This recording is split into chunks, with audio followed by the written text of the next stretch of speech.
Bonjour et bienvenue. Welcome. Thank you everyone for attending today's recorded webinar, Conversations to Connections, Insights from the Canadian Skills and Workforce Development Community. Merci de nous rejoindre aujourd'hui pour ce webinaire intitulé Conversations aux connexions. Cette session est disponible avec une interprétation simultanée. La chaîne française est disponible en cliquant sur l'icône du globe situé dans la barre inférieure de votre écran de Zoom. Si vous avez des questions, n'hésitez pas à les poser dans la boîte de discussion.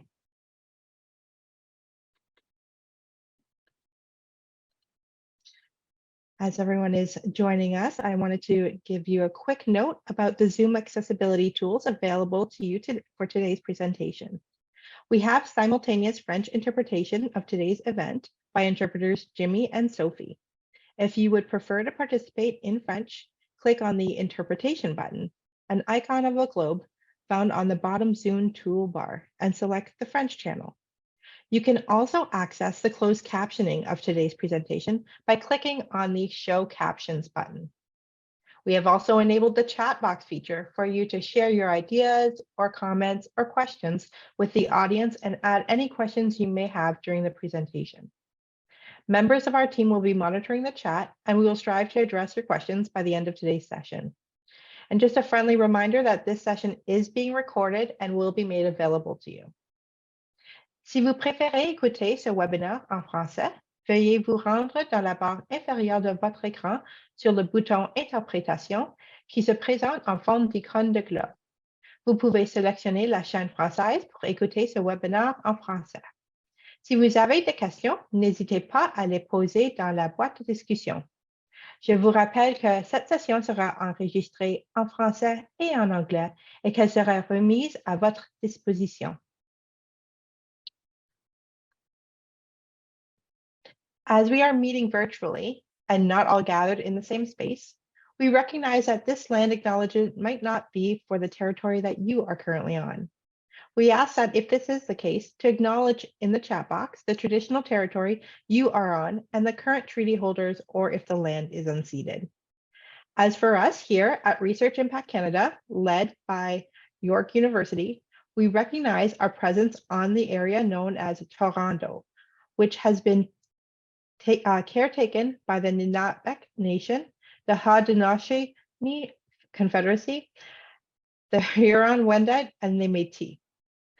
We also acknowledge the current treaty holders, the Mississaugas of the Credit First Nation. This territory is subject to the Dish with One Spoon Wampum Belt Covenant, an agreement to peaceably share and care for the Great Lakes region. So today's presentation will be an interactive event. To participate in the activities in this virtual setting, I invite you to join our Slido event. You can join our Slido event by visiting slido.com using your web browser on your computer or your smartphone. You simply need to enter our event code on the main webpage in the blue bar as shown on the screen. Excuse me. There is no need to sign up. There's no need to log in or download any app. The event code for today is 5112023 or 5/11/2023, today's date. If you're using your smartphone, you can easily join Slido by scanning the QR code that's currently on the screen. Slido will allow you to participate in activities and polls over the course of this presentation. If you choose not to engage with Slido, please know that we encourage you to participate in all the activities by entering your insights into the chat box. So let's start with our first Slido question. I'd like for you to please introduce yourselves. Tell us your name, your organization, and where you're joining us from today. So I'll launch that now. So for everybody who has signed on to Slido, as you enter your answers and click send, they will start populating onto the screen. And of course, for anyone who didn't want to join Slido, please feel free to join the conversation on the chat box. We do want to know where you're coming from today. So we have Trudy. She's one of my lovely colleagues located in London. We have Anna Rico in St. John's, Michael Corbin, Thunder Bay, wonderful, Carrie Kettle, Great. Oh, I love it. Calgary. Got Samantha Saucier from Sarnia, my hometown. Got some Toronto. Matt from Sarnia. Got some Hamilton. Great.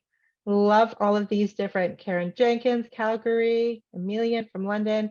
Fantastic. I'm so excited to have you all here with me today. And Tam from Montreal, all the way from Vancouver. Kate, this is fantastic. I'm so excited to have you all here with me today, and really excited to share with you what we have to present. Got Heather from she's at the University of Guelph, but lives in Hamilton. I love the specificity, Heather. Thank you. So let's keep going. So now that we know a little bit of who is here with us today, I'd love to share with you who I am. So allow me to introduce myself. My name is Meghan Realesmith, and I am a bilingual community engagement coordinator with Research Impact Canada, which is also known as RIC, and we're housed within York University. So RIC is a bilingual pan-Canadian organization of 27 academic institutions across Canada, and this includes several international members. We specialize in knowledge mobilization, so sharing knowledge for impact. Part of our work includes supporting a well-established community of practice centered on the practice of knowledge mobilization, of sharing resources, best practices, research, and training opportunities.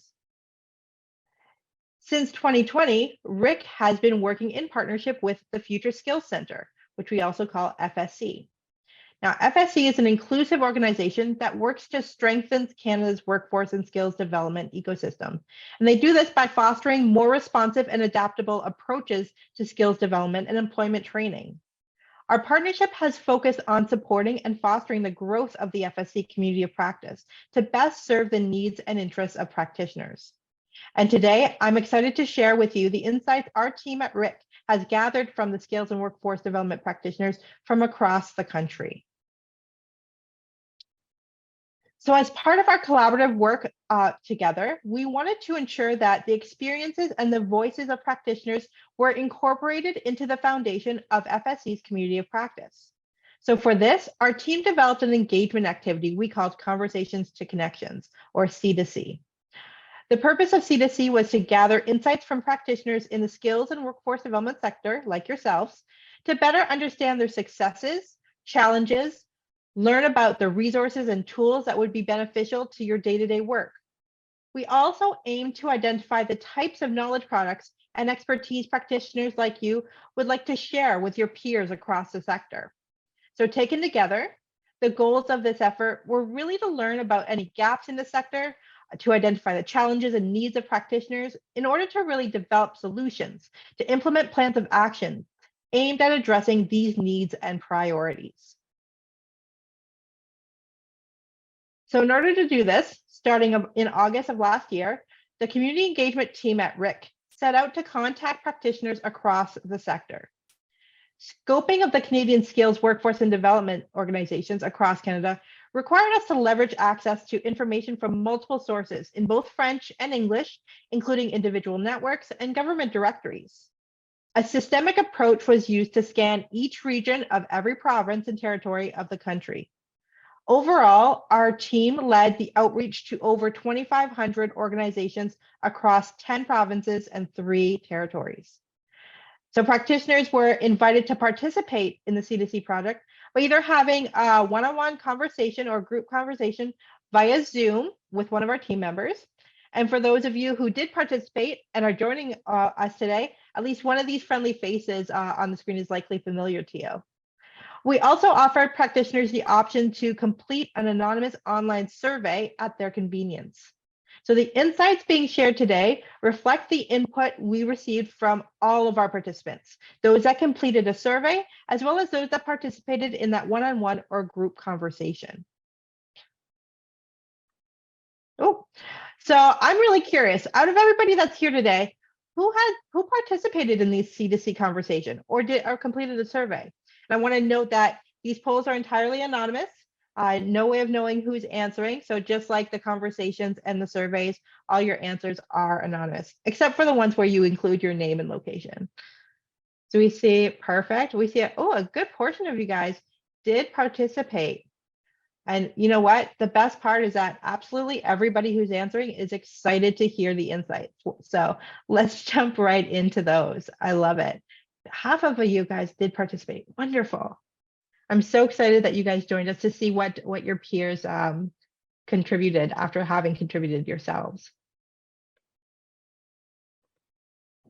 So let's start by getting an understanding of who all participated in our C2C. So to start, I want to highlight that we collected insights from 288 practitioners in total, 141 through one-on-one and group conversations, and 147 through surveys. So if turning to the map of Canada, it's really great that we can highlight that we did receive insights from practitioners from every province and territory.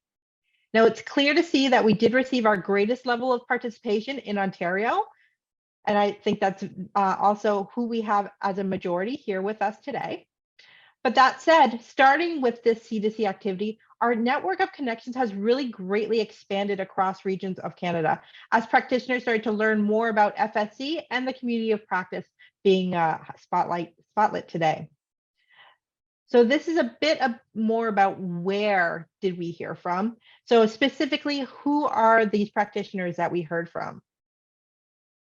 So I want to highlight the top 3 sector groups and the top 3 areas of work that we heard from.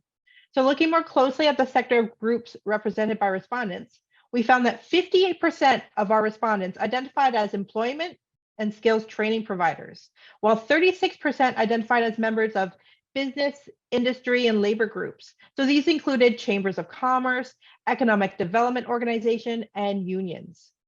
And third were researchers at 10%. And just for clarification, these were almost entirely practitioners working on projects associated with FSC's missions. When we look at the area of work for practitioners, we again see the #1 spot being held by employment and skills training services. And these organizations represented 39% of respondents. 22% of respondents identified their area of work as community and social service organizations, while 9% are identified as being post-secondary institution practitioners. So before I move forward, I do just really want to highlight that these are the top 3 sector groups and sector areas of work. We did collect insights from a broad scope of practitioners, and I'm hoping in the next few slides I can highlight that for you. So when we look at who in these organizations were chatting with us, who participated in those C2C, we see that 32% of our respondents held senior leadership roles, while 26% held management roles. 21% identified as workforce and skills training practitioners themselves. Now, one measure that we are particularly proud of is the level of engagement from practitioners who identified as frontline workers within the sector. 41% of all respondents to our C2C activity identified as frontline workers, and we were very excited to have their voices represented as we move forward. And as I said, one last note on the representation of our participants. I want to share that overall, we were very successful in engaging a broad and diverse cross-section of practitioners in the sector, including those working to support Francophone communities, those supporting rural and/or remote communities, those supporting Indigenous communities, and organizations that are focused on supporting underserved communities, including women, newcomers, racialized populations, people with disabilities, and the LGBTQ2AIS plus community. So my next question to you, going back to Slido, is who do you represent? Okay. Which of these groups do you identify as being part of? Let's hear from you. You can pick as many of these as you see fit. Oh, I apologize. As you see fit in order to accommodate. So we have education basic skills. All right, skills and employment service providers, support Indigenous communities, business and industry. I love watching this in real time. It makes my dad a happy heart rejoice. Wonderful. All right. So similar to what we saw with our C2C, the majority of participants today are within the skills and employment service providers. And a number of you support or focus on underserved communities, a lot more than what we spoke with in our C2C. Wonderful. High education services, rural and remote communities. Great. Wonderful. Thank you so much. Oh, that skills and employment service provider, still growing. Wonderful. Thank you so much for sharing. I'm always curious to know the perspective of the audience. So when we first started out in our engagement, one thing that we were working to do was to better understand the types of partnerships and collaboration practitioners across the sector really value. So for this, practitioners shared their experiences working with peers, working with community partners, and in growing their networks of connection. The majority of practitioners formed connections and partnerships with individuals, with organizations, and with networks that had shared values, provided diversity of thought and experiences, and most importantly, had a common mission. So while we heard a number of different organization partners, the ones that were most prominent and the ones that practitioners valued the most in building partnerships in their communities were community and social service organizations, economic development organization, educational services, and we see labor and local businesses and industry groups, as well as government agencies. Now, when we compared the data from practitioners that we knew supported rural communities versus those practitioners that supported urban areas, we learned that those in rural areas really heavily favored and relied on local partnerships and collaborations. So what was in their community, in their immediate vicinity. In contrast, organizations in urban areas favored regional and provincial collaborations.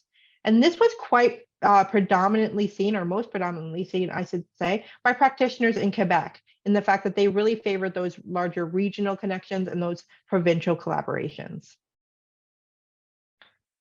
So that's the who we are partnering with.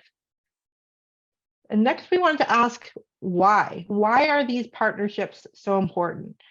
And we heard that the practitioners in the field often highlight knowledge sharing, information sharing, resources, ideation, shared funding, service delivery support as some of the advantages of working collaboratively. And I'm sure that these are all sounding very familiar to you. But I just wanted to highlight that one of the major advantages of collaboration shared was those best practices.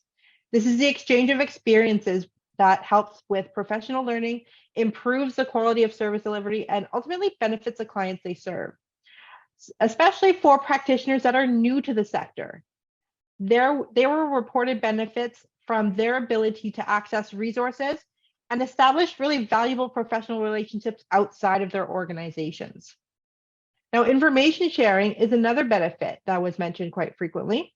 And this meant helping practitioners increase awareness of programs and events that they're offering, allowing practitioners to better understand the available resources and services in their community and in their sector.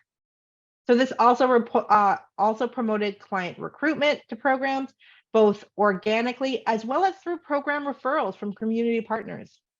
So overall, collaborations are reported to provide a resource for staff and clients and can help mitigate costs through sharing of staff, training, certification, mentorship, and even labor market information. So let me ask you, why do you build those connections? What are some of the advantages of your partnerships? Is it that you are sharing training costs? Maybe you are exchanging best practices. Maybe it's a matter of understanding one community over the other.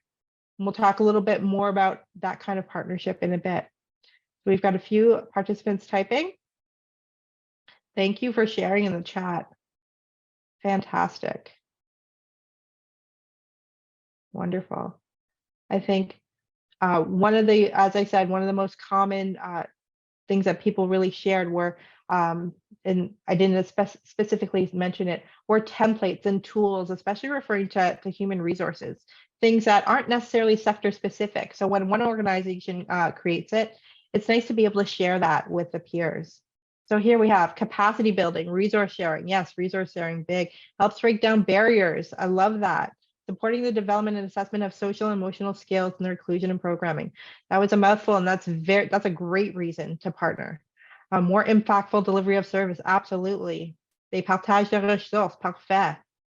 Build awareness, yes, absolutely. That building awareness piece is a really big piece, with a lot of community engagement being a key component of that building of partnerships. Building a community, absolutely. Providing holistic support for our clients. These are all fantastic answers. All right, and I want to encourage you to continue to answer. This will remain open. I am going to jump to the next slide and continue our discussion about partnerships. Only in this case, we're talking about the challenges. So in addition to all of these wonderful advantages and everything that you guys just shared about having those relationships, these organizations often reported facing significant challenges in building those relationships and building those connections. So this was most predominantly reported by organizations that were going through conditions of understaffing, but it was still a condition that was a challenge fairly common across organizations. So while virtual communication have made connecting more efficient, I'm very thankful for that, practitioners reported that it can make it much harder to establish the trust needed for relationship building to make with new connections. So despite the potential benefits of those collaborations, some practitioners also indicated that they were hesitant to start partnerships due to either fears of their ideas being stolen, especially those that could be linked to funding dollars, or the loss of investment, whether that is financial or whether that's time spent. There are also reports of policy barriers, whether they were municipal, provincial, or federal, as well as the competitive natures of some organizations within the sector, especially at the local level and particularly related to funding. And that might also hinder collaborations and make some practitioners actually feel quite isolated from their peers. So these challenges can have a significant impact on the quality of services delivered, the overall effectiveness of organizations, and the sector as a whole in serving our communities. So one respondent actually shared, the competitive nature tends to weaken the collaboration. People are all putting in their own proposals and they all have their own ideas. So it makes collaboration difficult. So does this sound familiar to you? Are you experiencing these similar types of challenges?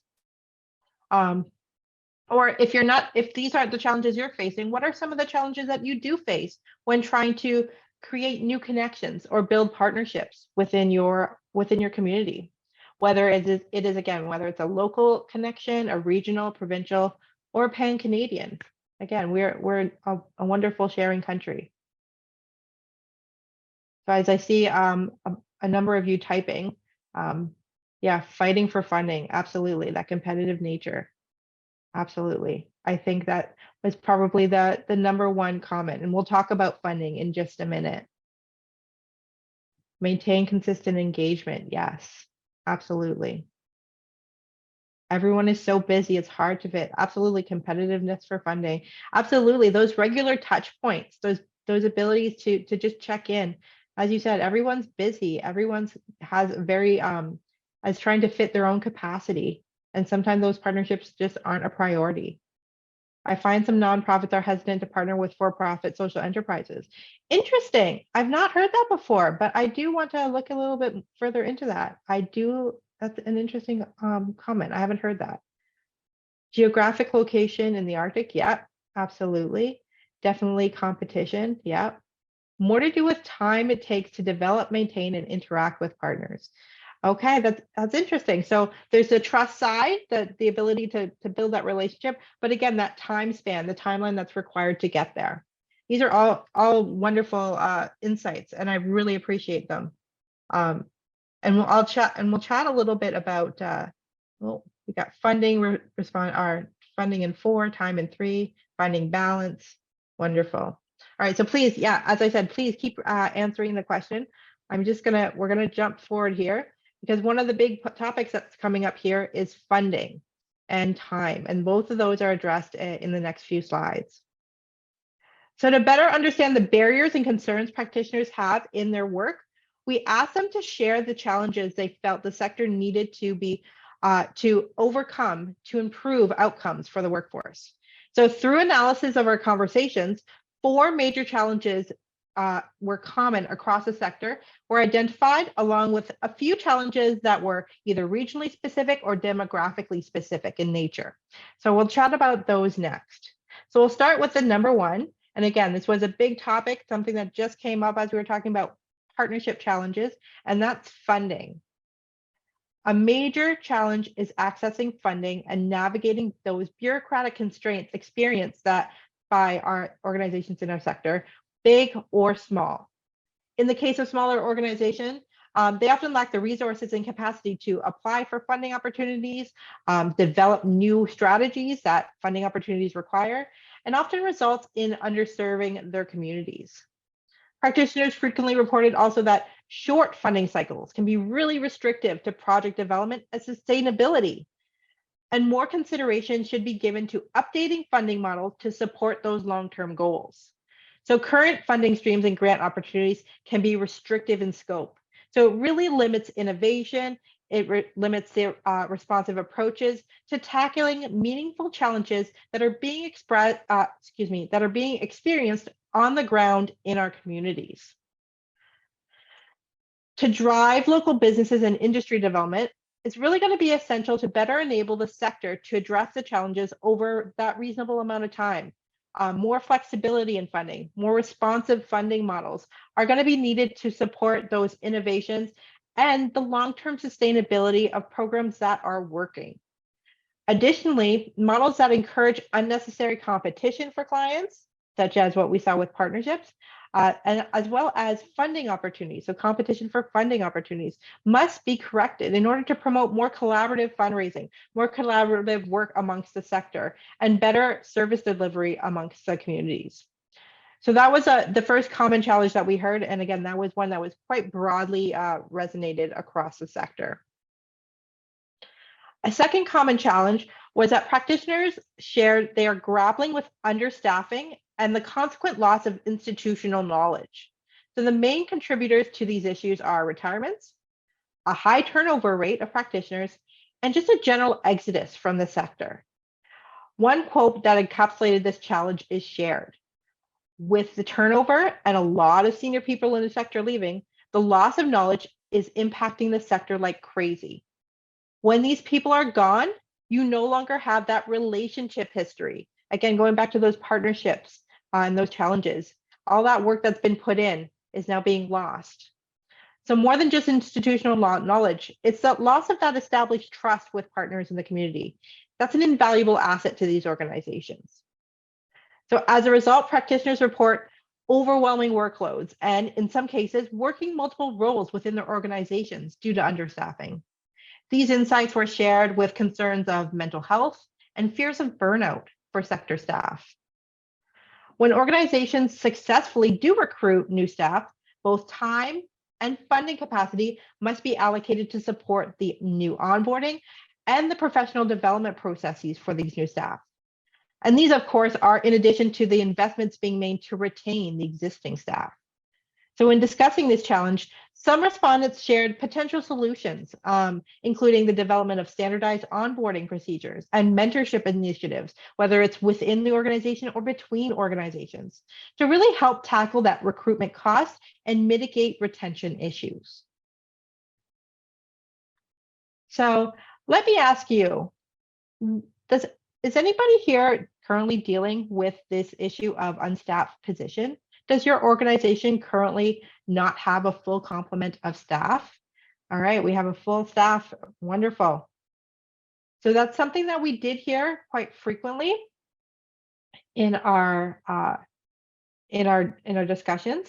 I had one respondent who shared that she currently has 4 unstaffed positions. And it wasn't necessarily because of funding. It was entirely due to interest for the role. There was no talent coming into those positions. So again, another challenge within the field right now is attracting new practitioners to the field. All right, so great. So most of you guys have fully staffed organizations. That's fantastic. Got 22 that have at least one on-staff position. Okay, a couple that have a little bit more. Fortunately, we have, we do have quite a few that have a bit more than 5, which is quite troubling. But again, not uncommon, something that we did hear quite a bit of through our conversations. So those are the first 2 common challenges. The next common challenge that we saw was that practitioners who work with newcomers in the workforce face a range of challenges, including language barriers and cultural differences. Those are not very new, but there's really a lack of expertise in navigating the immigration regulations of our country. So these challenges make it difficult to build strong relationships with clients and to help them integrate into the labor market. So some practitioners have hired immigration consultants. Some of them have partnered with nonprofit organizations such as local immigration partnerships in order to gain that expertise in immigration policies and in the laws. But again, there's capacity issues with those organizations as well. So despite the sector's readiness to support newcomers and create those connections with employers, there's still quite a bit of work to be done. On the side of employers, there's still some negative perceptions and misconceptions around the cultural differences and the talent pool of newcomers. So to promote that social inclusion in local workforces, practitioners will really need to continue creating partnerships. That's a fun word that we've just talked about, a skill that not all organizations are best equipped for or have the capacity to do at this point. They're going to have to find community champions for newcomers and really engage in positively growing the community around these newcomers. That's a lot of work. That's a lot for the sector to be facing. So one practitioner actually suggested the need for regular training, continual touch points, regular training for those working at the community level that are interacting with newcomers.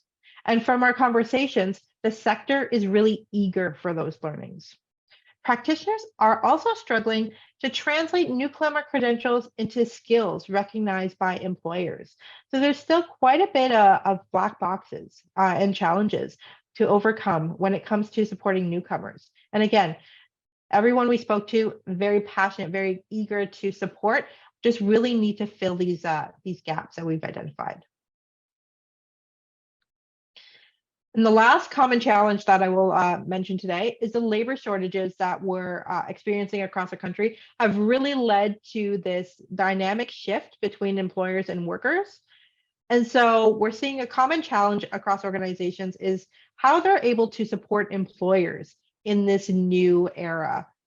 So specifically, workers have been in high demand, and this has led to a growing need for employers to be the ones that are more actively engaged in the skills development of their workforce. Now, practitioners are aware of the growing need to engage with employers that have previously never engaged with the sector to better understand their needs, to reevaluate their hiring and their skills training practices, and to help bridge those expectation gaps between the job seeker and the employer themselves. So this really presents the sector with an opportunity to work more closely and in partnership with local employers to address the skills and workforce demands they are facing.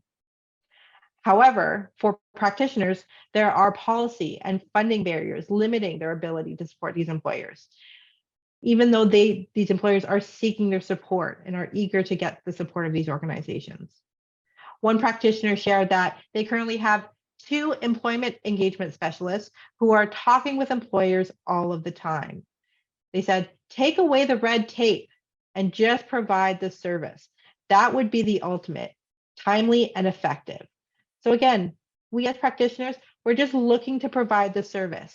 And again, these barriers are really are coming up. We really need to find a way to address them and see how we can best serve our community as a whole. So with that, I'm curious to know, based on those top 4 challenges, which are the biggest priority for your organization? What are the challenges that you're seeing and encountering most frequently? So again, you can rank them 1 to 4. Obviously, you don't have to do all 4. You can just do the top 2. Okay, funding, very, very much anticipated. Staff and recruitment and retention, absolutely. Newcomer supports, employer supports. Yeah, wonderful. So look at that. Okay. Newcomer supports and employer supports are quite neck and neck. Yeah. So the way that I'm seeing responded here today with the way that you guys are ranking these challenges are very similar to what we saw when we were chatting with our C2C participants, with funding by far being the biggest issue, staffing next, and that employer and newcomer supports, they were pretty neck and neck. Okay, they went quite a bit hand in hand, to be honest with you. All right. So those were the common challenges across the sector. Let me tell you about the geographic and demographic specific challenges we saw. So we noted that organizations that are serving rural and or remote communities were having greater retention and recruitment issues compared to anybody else in the country. So those organizations in rural and remote communities. These organizations were also facing other challenges within their communities, specifically low or poor capacity for internet and technology access, as well as poor or in some cases non-existent public transport infrastructure, which really impairs the ability of individuals to get to and from their work sites or to and from their services. One practitioner said, the bandwidth is so low in communities that their service organizations must work around when the kids are in school so that they can do their work. Their equipment is quite dated and has limited capacity in terms of performances. We also spoke with Francophone practitioners, and they said that there's really no centralized French resources, okay, that they're putting them together themselves, but there's no real one big database. And there's very few professional development opportunities that are sector specific for Francophone, okay? And in addition to that, we have challenges in accessing resources for their clients, again, Francophone clients. So practitioners serving those specific communities, both of those of which would really impact their capacity to support their communities. Okay. And the last one that I will point out too is, again, this geographic or challenge specific would be this policy-based challenges, whether it's policy based on funding, collaboration, program development, program management. These were highest in British Columbia, your prairie provinces, and central Canada. That includes Ontario and Quebec. So if we focus specifically on Ontario, what we heard was that the main theme of policy challenges in Ontario are the misalignment of priorities and understanding of what the community needs are between the ministry and the sector practitioners who are on the ground. So this included the funding requirements. Those were misaligned. Client targets, misaligned. Training alignments and priorities for communities, misaligned. So that was a big thing, okay? So again, just an example that something that wasn't across the sector that seemed to be quite specific to certain areas of the country. So in addition to challenges, we also wanted to understand what are the existing gaps in the knowledge and resources in the sector. Through analyses of our conversations, 5 major themes of knowledge and resources gaps were identified.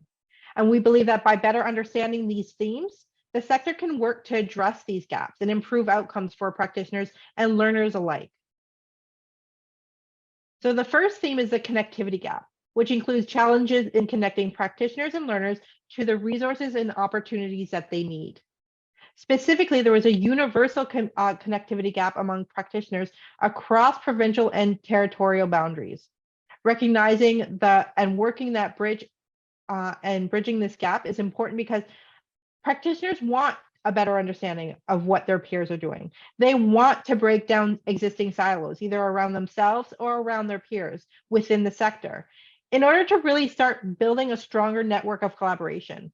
And really addressing this gap of connectivity could really increase organizational capacities across the sector, as well as reduce redundancies in services and research being conducted.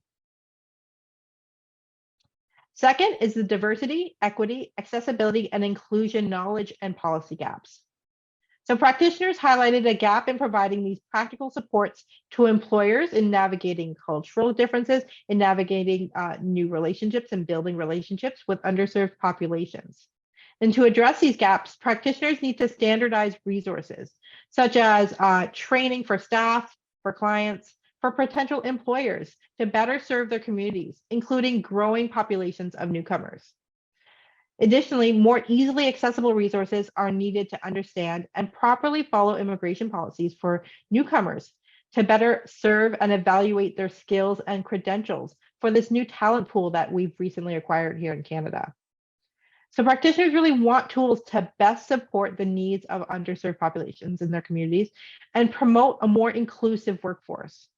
And for that, there's a clear need for more resources and more tools for their toolboxes. Okay. Third is the data and information gap. And that refers to sharing practical data and information for skills and workforce development practitioners, including local, provincial, national labor market information. In addition to poor infrastructure for data and information sharing within the sector, practitioners cite financial barriers to data access. The types of data highlighted by practitioners was important for funding opportunities, program development, program management, and fostering innovative practices to better serve their communities. Through shared and open access of information regarding program successes, program failures, challenges, and lessons learned, practitioners can increase these efficiencies and reduce the redundancies in service. So additionally, sharing that information can increase awareness and impact of the work being done across the sector. So just for a couple of examples, in the case of a group of practitioners who are working on projects that are associated with the Future Skills Center, they noted specific knowledge gaps, such as tools for project development, practical program evaluation guides, resources to scale their projects for practical implementation within the sector so that they can have a greater impact on the progress of their project and a greater applicability across the sector. For organizations supporting smaller rural and remote communities, they face challenges accessing relevant labor market information. A few factors involved include data suppression policies, as well as paywalls to access, which become costly for economic development projects and program planning for clients. Ooh. So something that we're always curious about is, how are your organizations gathering information about the labor market in your communities, whether it is regionally, provincially, maybe it's across Canada, or maybe it's very specifically within your urban center? What types of sources are you using? I know some organizations use Statistics Canada. Some use their workforce development boards in Ontario. That is a great source of information. Their workforce boards. Provincial government supplies LMI, perfect. Through employer discussions, interesting. I like that. Through boots on the ground, interesting. I have follow-up questions to that I would love to chat about. Wonderful. Yes, we work with 2 workforce planning and development boards. We partnered with workforce planning boards. Yes, territorial and town labor force development. Wonderful. Employer surveys, provincial government. Wonderful. Stats Canada. What awesome. Thank you so much. I love that. We can local community employer needs. Yes. For planning board. Absolutely. I think we're very fortunate in Ontario to have the tools that we do through our workforce planning boards. I do have to say. LinkedIn community. Interesting. That's a new one. Career cruising. MC analysis. Yes. Awesome. All right. Again, my nerdy data heart is palpitating, so better move along and finish up here talking about these knowledge and resource gaps. For the 4th theme, practitioners frequently cited a gap in professional development and training tools, specifically resources for a number of roles within the sector itself. So many specified the need for standardized resources, as well as employment sector specific training, onboarding resources, and career development.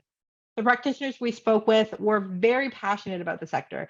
They want access to these resources to improve their job performance and productivity for themselves as much as for their staff. They really want to help increasing their staff retention. As we mentioned earlier, that retention is a common challenge, and promote career growth for practitioners. Providing accessible and affordable training can also help alleviate these challenges and these needs. And again, I'm sure I am preaching to the choir. These are probably all things that you also feel would be useful. So the last gap that we'll address today is the tool gap. Now, to be clear, Just because it's the last one on the list doesn't mean this is the gap of any less concern or of any less value than the other 4 that we've just discussed. What practitioners told us is that overall there is a lack of, or an insufficient amount of, openly accessible and easily shared practical tools and resources that were specific to the skills and workforce development sector. So this gap creates a barrier for practitioners to effectively support their work and fulfill the goals of their organizations. So really bridging this gap, as with the others, is easier said than done. Practitioners need a number of tools, toolkits, checklists, action plans that can easily be shared. They also want guidance on how to effectively use these tools. So it's not just having access, but knowing how to use them in the context of their work to maximize their efficiency. And they need the ability to share innovative tools and resources with others in the sector. So again, back to that sharing, we have a very sharing and very collaborative sector if our conversations were reflective of the sector. So to share with you a few examples from our participants who have tools, who have instructions for those tools, and who want to share them, but currently don't have a best way to do so. So they want to share them broadly, but there's no real avenue. So one of them said, we created an online platform for this project, which has lasted well after the funding has stopped. It is a great resource we would love to share with the larger community of practice. Another said, we recently had a 4-year project evaluated, and we began with a practitioner consultation that informed the work. The evaluator was impressed with this approach and said it could be used with other organizations. We want to be able to share stuff like this. So in short, our conversations found that practitioners need practical tools such as toolkits and checklists. They want that guidance. And I'm sure these aren't the only peers in the sector who are eager and have tools that they want to share to really help their partners and peers innovate and evolve. So my next question to you is, as we finish talking about these gaps, I'm sure you have a few ideas ruminating in your mind as to what would be fantastic to have in your toolbox, but that just quite isn't there yet. So what are some tools that you wish you had access to? Maybe it is sector-specific human resource documents. Maybe it's more information about best practices. It might even be grant writing tips, funding opportunities, what kind of information, data collection. Yes, tools for data collection. Employer engagement, yes. So that comes in multiple. First you need to have to find the talent, then you have to find the capacity and the time. Data collection is a big one. Yes, we've got a few more typing. I'll let you guys answer up before we move to the summary. Immigration pathways, interesting. Marketing content, yes. Yeah, Francophone resources, yes, absolutely. Recruitment, jobs. Where? Oh, partnership identification. Ooh, interesting. Partnership identification and development. I have a tool for you. All right, formal data. We'll talk about that in a second. Formal database of other practitioners. Yes, absolutely. No, that would definitely help in building those collaborations, building those connections. Okay, navigations of the apprenticeship pathways. These are fantastic ideas, guys. I love them. All right. So, oh, and the winky face back. So just before we wrap up, just a quick summary, again, of those main challenges and the gaps that we've been able to highlight. The challenges identified in the sector were really tied to collaboration and partnerships, funding, staff retention and recruitment, supporting newcomers, supporting employers. When we looked at the gaps of knowledge and resources, the 5 main themes that came out were connectivity gaps, diversity, equity, and inclusion gaps, data and information gaps, professional development and training gaps, as well as those practical tool gaps. So finally, there was one insight that was shared by most of the participants that qualified as both challenge and a gap, depending on how participants shared their input. And that was, what I like to call the missing piece, and it's a big piece. So practitioners throughout our conversation shared that it was a challenge to locate and access reputable resources and tools, while others thought that there was just a lack of or a gap in having a centralized open access database for sector specific knowledge, products, and resources. Okay. So overall, practitioners noted that they wanted a domain where they could share successes and lessons learned, where they can access sector-specific knowledge products and tools, training and learning resources, a place where they could possibly connect with peers and build those partnerships. Again, a nice resource to know who's in the sector, who's got common vision, who's got common missions, and who's willing to work together. So a skills workforce development sector one-stop shop, if you will. Is this realistic? Maybe one day. But for now, let's hear about your favorite sources of sector-specific resources. Okay. And I'm just going to be mindful of time, so I'm actually going to jump over this question as much as I'm so curious to hear. What I want to wrap up is to say that now that we've gathered these insights through C2C, we need to consider how we can move forward to address these challenges and start bridging these gaps. So an approach forward that is more realistic than the one-stop shop skills workforce development supercenter is a community approach. So a collaborative and engaged approach by professionals across the sector to identify challenges, develop solutions, and implement plans of actions aimed at addressing the needs and priorities of the community in a timely fashion. Our C2C insights have provided more than a few starting points. We have been actively engaging and working with FSC community of practice to start and address these issues. And we welcome you and all of your peers across the sector to join us at our table, or even to invite us to yours. As we've heard today, there is much work to be done, and our team is eager to support wherever we can. So with that in mind, the Future Skills Center Community of Practice, as I said, has been coordinating new opportunities for learning and supporting connections to sector-specific audiences such as yourselves. We've had peer learning groups that have been led by sector experts. We've talked about community engagement and for newcomer supports, using evidence for impact, using the information that you've been collecting for funding and program development. Upcoming, we have a PLG that is going to be focused on employer engagement, best practices for employer engagement. So again, these are events that you want on your calendar as they are live, they are interactive, and they are not being recorded. So you have to be there to take advantage.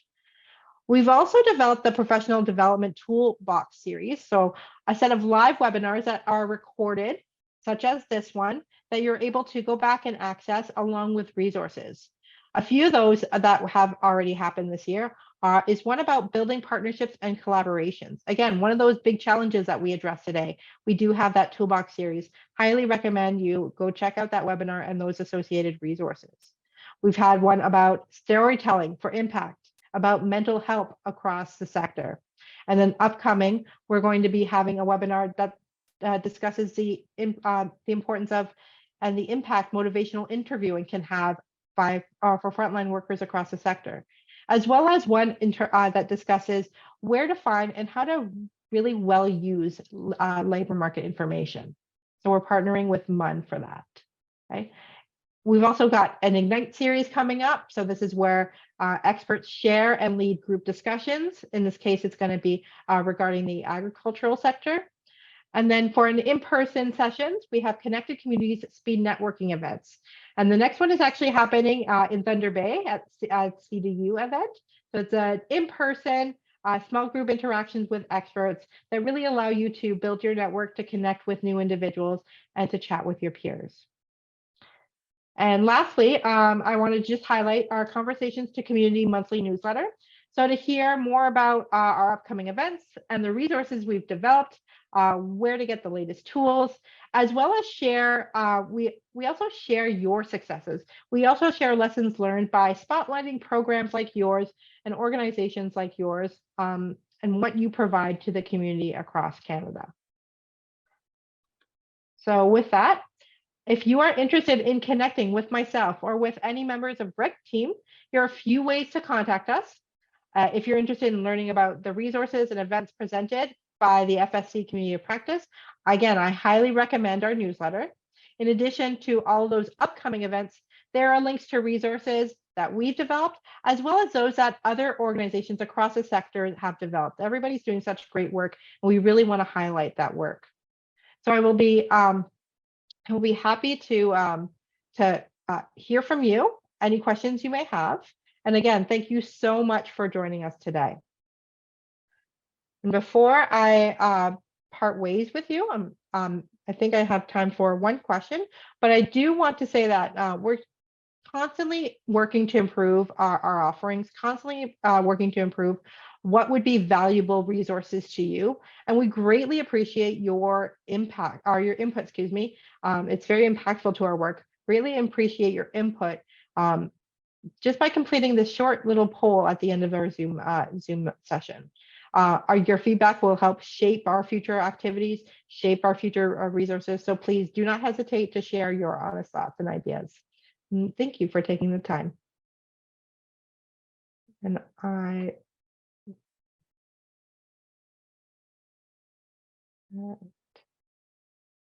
so if anybody has a question, as you guys are filling out the poll, we'll see. Thank you all so much for joining us today. Such a great, I'm so thankful for such a great team at RIC that put this together, the community engagement team, as well as the evaluation and continuous improvement team who did so much work helping us put together those surveys, doing the evaluation work for all of our conversations. Greatly appreciated.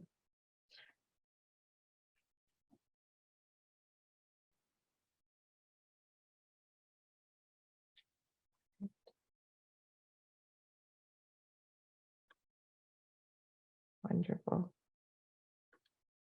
Thank you.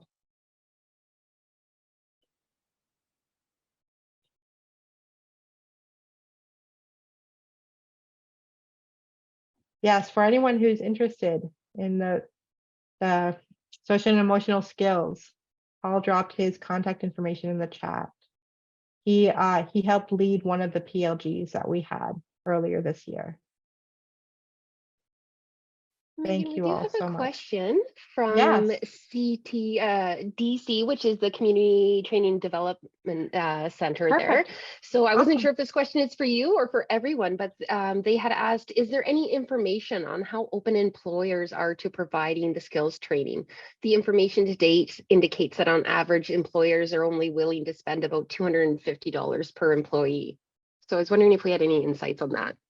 Interesting. I don't think that we have direct insights on that.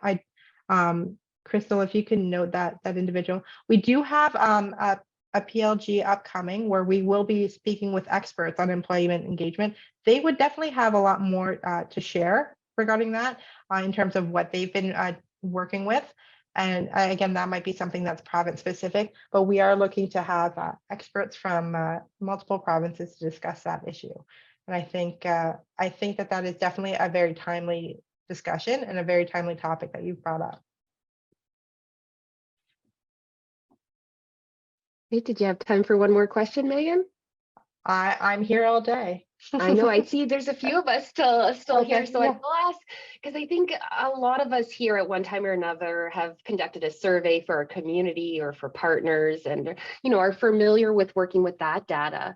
But in C2C, the type of data collected that you just went over seemed to be a lot more qualitative and so more descriptive. I'm just wondering, how was this data analyzed to come up with these findings? Right. So see that earlier shout out to the evaluation and continuous improvement team.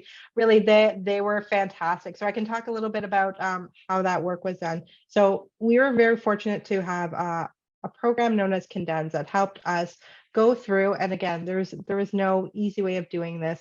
Going through conversations and notes of conversations, as these were not recorded conversations, they were just note taken. Go through the transcript, the notes that were collected, and literally just highlighting and tagging topics, highlighting what was being shared. And through this software that the tagging was able to be accumulated and that data was able to be collected into categories. And from there, we were really able to see those trends that we discussed. What were the hot button issues, as well as really seeing where these issues were coming from in terms of the demographics, in terms of the geography.